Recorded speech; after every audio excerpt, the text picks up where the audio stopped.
afternoon, everyone. Welcome to Dutch Entertainment. I am your host, Liquor Kenobi. And before we get started, I would like you guys to please hit that like button and please subscribe to my channel. Would appreciate that very, very much. All right, guys, let's get into this. So, it looks like Sweet Baby Inc. may have lost another video game company. And for this company, it's about damn time, bro. So here we go. Sweet Baby Inc. reportedly dropped by Sony as gaming giant cancels several projects with Sweet Baby Inc. involvement. So, Sweet Baby Inc., what they're good for is with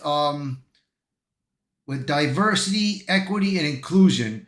And what they do is they put all that identity politics nonsense and woke propagandas into entertainment, like in video games right now.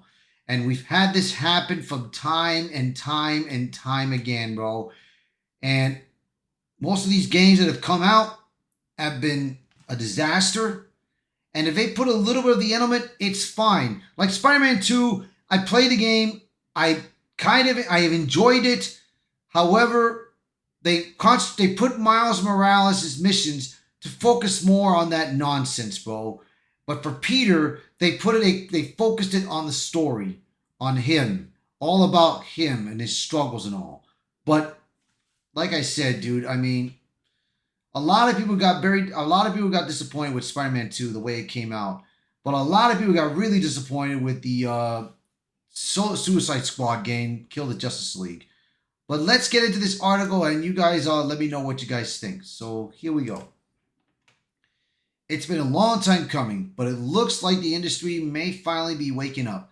According to a verified insider speaking with the Gothic Therapy YouTube channel, Sony has allegedly begun canceling contracts specifically involving controversial narrative consulting firm Sweet Baby Inc. The insider, who has provided accurate information to Gothic Therapy, hosts Master of the TDS and Writing Raven in the past, claims there weren't random cuts. They were deliberate, targeted terminations off and in development projects that had Sweet Baby Inc. embedded in them. Check out the full video exposed in the player below. I won't be able to play this video. So if you guys want to check these guys out, go to these guys. These guys have done a terrific job, especially going after Sweet Baby Inc. So great job, guys. If true, this could mark a significant turning point in what has become known online as Gamergate 2, the raising backlash against forced narratives, identity politics in game development, and the shadowy consultants who reshape beloved franchises to serve political messaging.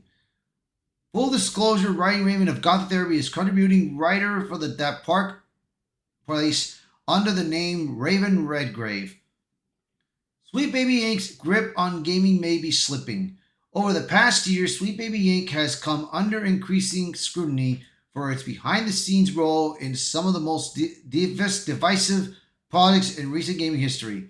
From Suicide Squad Kill the Justice League to Spider-Man 2, their fingerprints have been all over scripts, character arcs, and tone. They probably boasted about centering marginalized voices, but gamers have repeatedly pointed out what they're really doing is homogenizing content, gutting it off risk, edge, or authenticity in favor of bland moral lectures and identity checklists. Kim Blair even told a story about the starting Sweet Baby Inc. because she was upset that gamers had a choice in their protagonists in titles like Mass Effect 2, citing a desire to have everyone experience her specific choices. She noted that her black female commander Shepard first interacted with Jacob Taylor, another black character. She was so moved by the presentation she was experiencing, but soon realized it wasn't that what everyone else was going to see. She then decided to try and change that. The general idea was, holy moly, representation is cool, but in my Mass Effect experience, this is almost an accidental form of representation because it's something that's a possibility. It's not guaranteed for any player depending on the kind of character and the Commander Shepard you make. Belair said during his speech in 2019. So I thought wouldn't it be amazing if this wasn't an accident, but it was actually the intention of game designers. The narrative first controlling force diversity approach has become a lightning rod for criticism, especially as games under their influence repeatedly underperform, get mocked, or fall to resonate with audiences. The Gamergate 2 movement gains momentum. This backlash has evolved into what many now call Gamergate 2, not a revival of the original controversy, but a broader cultural pushback against activist consulting firms, DEI mandates, and corporate interference in creative storytelling. Sweet Baby Inc. has become the face of that movement, not because they're the only ones doing it, but because they've been the most vocal about their goals. In turn, gamers have been as vocal about rejecting their methods. Now, with the latest leak pointing to Sony, this movement may be achieving in the first real industry victory. Sweet Baby Inc. God of War project reportedly among the cancellations. According to the Gothic Therapy Insider, one of the projects canceled may have been a follow up to God of War Ragnarok.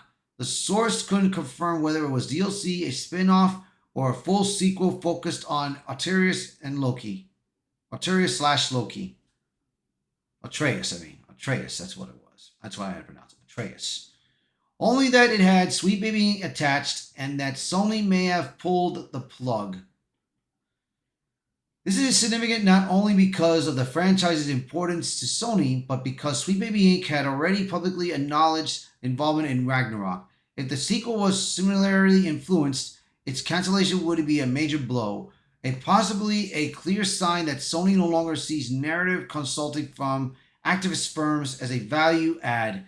Sweet Baby Inc.'s involvement in God of War led to a waist-swapped religious figure from Norse pagan mythology and a whole lot of Kratos sitting around reflecting on his toxic behavior.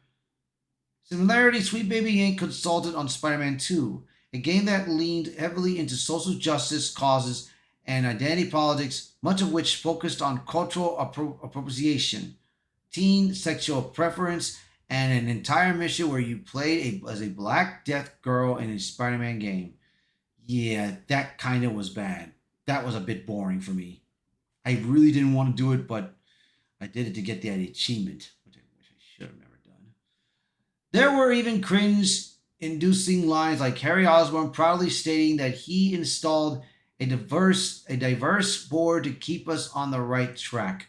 The end was Spider-Man 2 selling 50% than the original PlayStation game, Spider-Man game on PlayStation 4. Studios may be quietly cutting the cord. Sony has reportedly canceled multiple in-development games in recent months with no official explanation. The idea that some or all of these projects involve Sweet Baby Inc. lends credibility to the insider's claim. This also raises the question: if Sony is cutting ties quietly, how many other studios are preparing to do the same? GDC appearance and virtual signaling speeches aside, the bottom line still matters. If working with Sweet Baby Inc. means alienating players and tanking franchises, studios may decide the inclusion optics simply aren't worth it anymore. Curator tools like Carbrutus, Sweet Baby Inc. Detected have been created so players can actively avoid games that have Belair's fingerprints on them. A warning shot that the industry can't ignore. Kim Blair's recent statements at GDC that AI should be used for empathy and inclusion, not profit, was already mocked by many online. But if this Sony rumor proves true, it may be more than a punchline. It could mark the beginning of the end of Sweet Baby Inc.'s unchecked influence. It's too early to declare the company finished, but if this rumor proves true, it means that the tide is turning and players are making their voices heard. If major studios are starting to pull back from narrative consultants who prioritize ideology over storytelling, the message is clear: rewrite the games and gamers will rewrite your future. Please let this be happening, bro. Let this be happening.